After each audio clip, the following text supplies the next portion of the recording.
दोस्तों, मैं अक्सर आप लोगों से यही कहती हूँ कि आप अपने अपने लिए खुश हो जाइए, ऐसा काम कीजिए जिससे आप खुश रहें। लेकिन खुशी असल में है क्या और किस बात से हमें खुशी मिलती है? बस इन्हीं दो सवालों का जवाब आज ढूंढते हैं मेरे वीडियो में।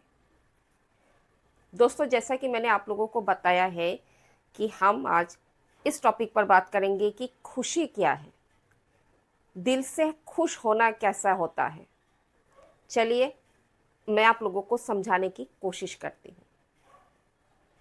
अगर आपके पास एक टू व्हीलर है, एक बाइक या एक स्कूटर है, तो आप सोचेंगी कि शायद मेरे पास अगर गाड़ी आ जाए तो मुझे बहुत खुशी मिलेगी। लेकिन क्या आपके पास गाड़ी आ जाने से सच में आपको खुशी मिलेगी? क्या उसके बाद आपका मन कभी दुखी नहीं होगा? ऐसा नहीं है, क्योंकि जैसे ही हमारी नीड्स पूरी होती है, हमारी दूसरी नीड्स जाग जाती है। अगर आपके पास बाइक है, स्कूटर है और आप सोच रहे हैं कि आप मेरे पास एक गाड़ी आ जाए तो मैं खुश हो जाऊंगा या हो जाऊंगी, लेकिन जैसे ही वो गाड़ी आएगी, हमारी नीड्स कंप्लीट हो जाएगी, हमें कुछ समय के लिए खुशी ज़रूर मिलेगी, लेकिन उसके बाद ही हमें फिर से एक नई डिज़ायर जाग जाएगी, एक नई ज़रूरत हमारे लिए शुरू हो जाएगी। शायद मुझे ये गाड़ी, मैंने जो गाड़ी ली है वो उसकी मॉडल पुरानी हो गई है, मुझे एक नई गाड़ी की ज़रूरत है, मुझे अपग्रेड करने की ज़रूरत है। जैसे जैसे हमारी नीड्स पूरी होती जाती है, हमारे नीड्स और बढ़ जाते हैं।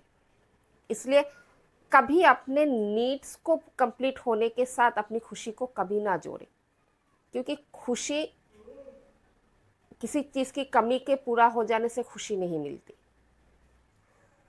खुशी एक एहसास है, एक फीलिंग है जो हमारे मन से पैदा होती है, जो पल भर के लिए आती है और फिर ख़त्म हो जाती है, या यूं कह लीजिए कि हम उसे ख़त्म कर देते हैं। खुशी और दुख, हैप्पीनेस एंड सैडनेस, दोनों ही पल भर का एहसास है, इमोशन है। एक इमोशन जो पल भर के लिए आता है, और हम क्या करते हैं कि हम दुख को जिंदगी भर इसको कैरी करते रहते हैं, इसके साथ चलते रहते हैं।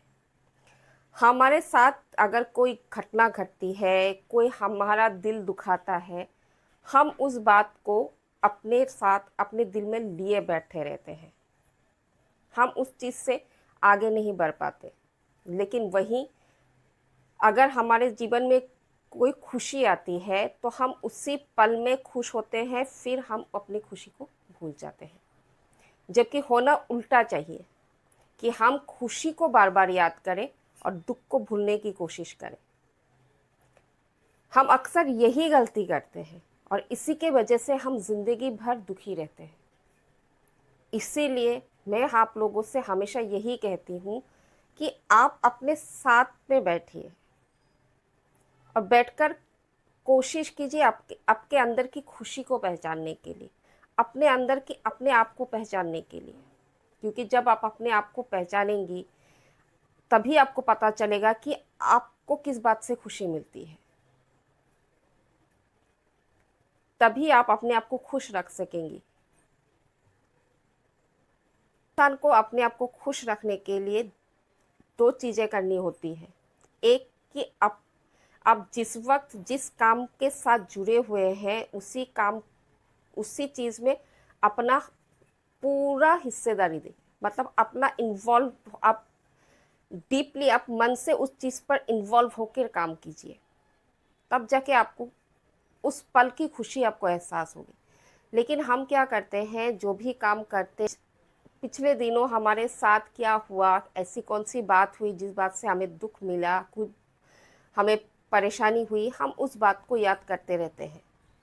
ऐसा सिर्फ आप लोग नहीं करते, मैं भी करती हूँ, जिसके कारण ही हमारे जीवन की ज़्यादातर परेशानियाँ इसी की वजह से होती है। लेकिन वहीं अगर हम अपने जब हम क्योंकि हमें अपना काम करते रहना है, हमें काम तो कभी बंद होते नहीं, चाहे आप खुश हो या दुख हो। लेकिन अगर हम वही उसी काम के साथ हम फुल्ली इन्वॉल्व हो जाए, ना कि हम पहले हमारे साथ क्या हुआ है इस बात पर हम सोचें, उससे बेहतर है कि हम जिस वक्त जिस काम के साथ जुड़े हुए हैं उसी को करते रहें। फंक्शन कहीं पर आप घूमने जा रही हैं, चारों तरफ बहुत सुंदर नज़ारे हैं, आप एक कंफर्टेबल गाड़ी में बैठे हैं और आप जर्नी कर रहे हैं, लेकिन उस वक्त आप आपके आसपास के नज़ारों को एंजॉय करने के बजाय अगर आप अपने उस दोस्त के साथ अपने जीवन के दुखों के बारे में बात करती रहे तो कैसा रहेगा? क्या आप आपके आसपास की एनवायरनमेंट को, आसपास के नज़ारों को आप एंजॉय कर पा रही है? नहीं कर पाते हैं। तो इसी तरह से हम क्या करते हैं, दुख को हम जितना उसके साथ चलते हैं, जितना दुख को हम अपने दिमाग में, अपने दिल पर बिठा के रखते हैं, उतना ही हम अपनी आसपास के चल रहे खुशियों को एंजॉय नहीं कर पाते। और अगर हम चाहते हैं कि हमारा जीवन सुंदर बने, खुशियों से भरा रहे, तो हमें ज़रूरत है कि हम उस वक्त को एंजॉय करें, उस वक्त में पूरी तरह से इन्वॉल्व हो। जैसे कि आप घूमने जा रहे हैं तो आप आपके आसपास में, आपके आसपास के नज़ारों को देखिए। आप जिस रास्ते से गुजर रहे हैं उस रास्ते को एंजॉय कीजिए। देखिए, आप उस समय को एंजॉय कीजिए, आपके पास खुशियाँ रहेगी, तभी आप आगे चलकर उन चीज़ों के बारे में अपनी खुशियों के बारे में सोच सकेंगी। लेकिन अगर आप आपके दुखों के बारे में सोचती रही अगर आप अपने दुखों के बारे में सोचते रहेंगे, लगातार सोचते रहेंगे और आप बाकी कामों को भी करते रहेंगे, तो ना तो आप उस काम की खूबसूरती को एंजॉय कर पाएंगी, समझ पाएंगी, उस खुशी को आप एंजॉय कर पाएंगी, बल्कि अपने दुखों से पीछा भी नहीं छुड़ा पाएंगे। बहुत ज़रूरी है कि आप आपके जीवन से दुखों को निकालिए और खुशियों को अपनाइए। मुझे उम्मीद है मैं आप लोगों को मेरी बात समझा पाई हूँ। मैं आपके जीवन में थोड़े से आशा, थोड़ी सी खुशी लाने की कोशिश कर रही हूँ। अगर आपको मेरी बातें अच्छी लगी हो तो मेरी वीडियो को एक लाइक ज़रूर कीजिएगा और मेरे चैनल में बने रहने के लिए मेरे चैनल को सब्सक्राइब ज़रूर कीजिएगा, क्योंकि आपका खुश रहना आपके लिए, आपके परिवार के लिए, आपके अपनों के लिए बहुत ज़रूरी है। क्योंकि जब आप खुश रहेंगी, आपके परिवार वाले, आपके आसपास वाले और आपके दोस्त भी खुश रहेंगे।